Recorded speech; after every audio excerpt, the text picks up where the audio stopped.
ragazzi, qui Marchettino e oggi ci facciamo una chiacchierata per parlare dell'ultimissima McLaren lanciata sul mercato.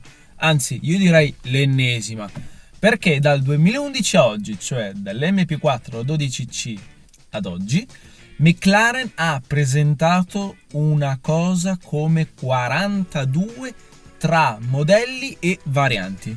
Praticamente sfornano un modello dopo l'altro, si fa fatica a tenere il passo con loro. Comunque mi scuso anche di questa piccola assenza sul canale perché ho avuto problemi col PC di lavoro e quindi non ho potuto preparare nuovi video, ma adesso ci rimettiamo in marcia con i contenuti. Si chiama Elva e questa è probabilmente una delle McLaren più estreme mai prodotte. Ha lo stile barchetta, nulla di nuovo sul mercato, devo dire che adesso va abbastanza di moda riproporre in chiave moderna tributi di modelli da corsa del passato, così come ha fatto Ferrari di recente con la Ferrari SP1 ed SP2. E come vi ho appena detto, questa macchina vuole essere un tributo alla vecchia McLaren M1A, macchina da corsa con cui ai tempi ci gareggiava niente poco di meno che Bruce McLaren. Io non sono un grande appassionato di McLaren e delle sue linee, però devo dire che a primo impatto questa Elva mi colpisce molto, ha una linea molto sinuosa, slanciata, molto aerodinamica. Forse devo dire che ha anche una linea un po' più ricercata e complessa delle Ferrari SP1 ed SP2. Vuole essere una macchina minimal ed estrema in tutto per tutto, infatti come potete vedere il tetto non c'è, così come non c'è il parabrezza, anche se quello lì è un optional. Ma devo dire, se dovete comprare una macchina così estrema, lasciatela estrema e quindi niente parabrezza. È una macchina dalle prestazioni incredibili. Qui abbiamo un motore 4000 V8 biturbo da ben 815 cavalli e 800 Nm di coppia. Ed è praticamente lo stesso motore condiviso sulla gamma McLaren, così come la monoscocca in carbonio. La vasca ovviamente è in carbonio, così come ogni pannello utilizzato, quindi questa macchina è interamente in carbonio. Sarei molto curioso di capire il peso ufficiale perché non è stato ancora ufficializzato. Se si va a pensare che la base di partenza è stata la McLaren Senna, la McLaren Senna ha un peso secco dichiarato di 1198 kg. Faccio fatica a pensare ad un peso inferiore perché a trasformare la macchina così in una barchetta c'è bisogno di un notevole rinforzo nel telaio.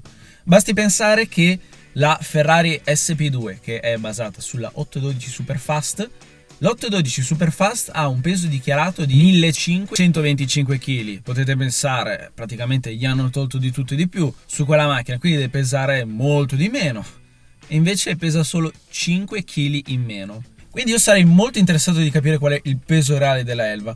Una cosa è sicura, se è basata sulla Senna è sicuramente più leggera dell'SP1 e dell'SP2. E le prestazioni sono a dir poco incredibili, basti pensare che 0 a 100 viene coperto sotto 3 secondi, ma più impressionante lo 0 a 200, 6.7 secondi. L'esperienza di guida che deve offrire questa macchina deve essere un qualcosa di incredibile.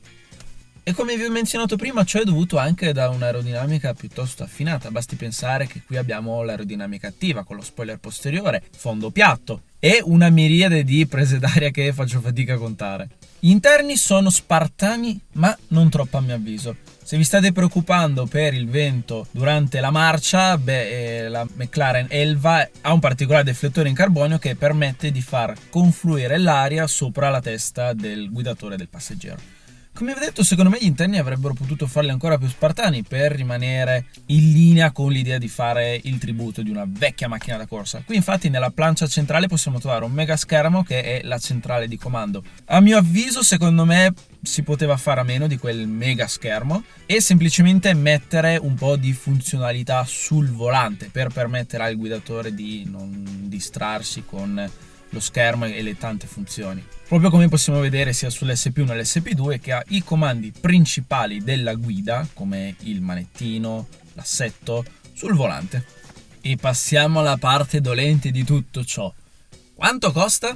La McLaren Elva è limitata a 399 esemplari con un costo di ben 1,7 milioni di euro. Come vi ho menzionato all'inizio del video, McLaren sta spingendo veramente tanto con la produzione, sta sfornando un modello dopo l'altro con l'intento di alzare le vendite e quindi i guadagni. Io sono convinto che a lungo andare questa non è la politica giusta, perché anche Ferrari sta prendendo questa piega e come potete vedere con McLaren ci sono diversi modelli in edizione limitata che non riescono neanche a mantenere il loro prezzo di listino. Basti vedere la 675 LT. Quindi con l'aumentare di questa produzione in realtà si diminuisce l'esclusività e anche il valore dei loro modelli. Basta che fate un giro su internet, potete vedere che le McLaren in generale soffrono di una svalutazione a dir poco imbarazzante. E io ho un po' di paura che anche Ferrari arriverà a prendere questa piega. Beh, buon per me. Sarebbe un sogno per me avere una Ferrari in garage. Però in generale, sentendo sia clienti McLaren che Ferrari, questa non è una politica molto apprezzata dai loro clienti. Forse esteticamente parlando preferisco la Elva alle Ferrari SP, però d'altro canto il V12 aspirato è il V12 aspirato, quindi io se dovessi scegliere andrei di Ferrari. E voi ragazzi? In un mondo in cui ormai si tende a creare prodotti sempre meno coinvolgenti e ad abbandonare il motore endotermico, trovo molto bello vedere che ultimamente sia McLaren che Ferrari hanno sfornato questi modelli che danno uno sguardo al passato con la tecnologia presente. D'altro canto io penso che nei prossimi decenni arriveremo ad una è una parola così brutta che non riesco neanche a dirla. Elettrificizzazione. In un futuro totalmente elettrico. Penso proprio che guarderemo queste macchine con grande nostalgia.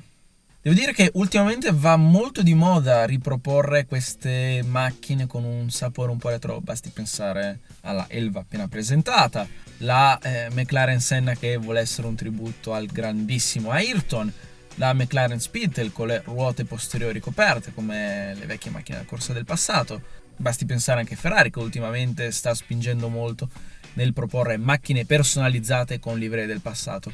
Beh, diciamo che tutto ciò sembra essere l'ultimo baluardo prima di arrivare ad un'era in cui le macchine elettriche la faranno da padrone, portandoci così in un'era completamente nuova e diversa da come siamo finora abituati. Io onestamente non so cosa ci aspetterà in questo futuro, motoristicamente parlando.